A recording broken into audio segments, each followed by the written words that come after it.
In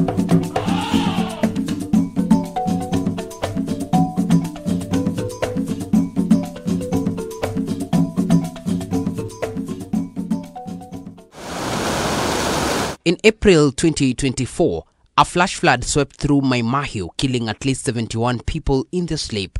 Homes were flattened, roads washed away, and families displaced. It was one of several deadly climate disasters across Kenya, with over 280 lives lost nationwide in Tana River, Kisumu, West Pokot, and beyond. Torrential rains, blocked waterways, and widespread deforestation made each tragedy worse, underscoring Kenya's deepening vulnerability to climate extremes. The agricultural toll is just as severe. In Kitui and Garissa, over 100,000 livestock have perished due to alternating droughts and floods. In Rift Valley and western regions, farmers report crop losses worth 8.6 billion shillings, largely from unpredictable rainfall and prolonged heat waves. As households scramble to rebuild, pressure is mounting on the Ministry of Environment's 134.2 billion shillings budget to deliver real results. That's a jump from 110 billion in the last financial year. At the heart of the plan is Kenya's ambitious 15 billion tree campaign due by 2032. A large share of the budget will go towards producing seedlings, supporting community nurseries, and scaling digital tools like Jazamiti app to track progress.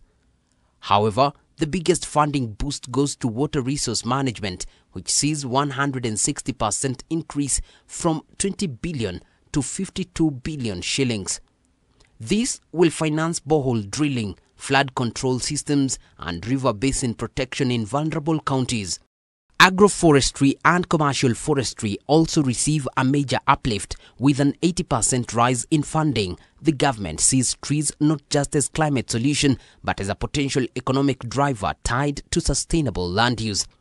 Urban areas are also on the radar. Budget allocations include new waste recycling infrastructure, off-grid solar mini-grids, and clean energy expansion in underserved towns and settlements. Wildlife and marine conservation get a share too. Funds will go toward ranger support, coastal patrols, and building systems for carbon trading, turning Kenya's natural ecosystems into assets on the global carbon market.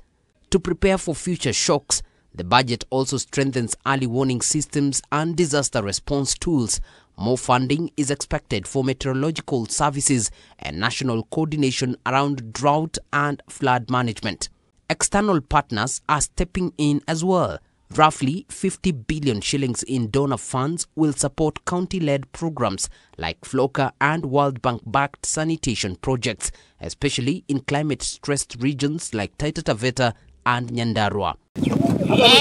A 2023 World Bank report warned that Kenya loses up to 2.8% of its GDP annually due to climate-related shocks.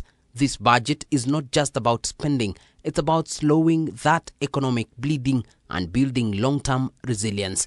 The 134 billion shillings won't solve the crisis overnight, but it marks a serious commitment to climate accountability and a growing recognition that Kenya's environment is both a risk and opportunity.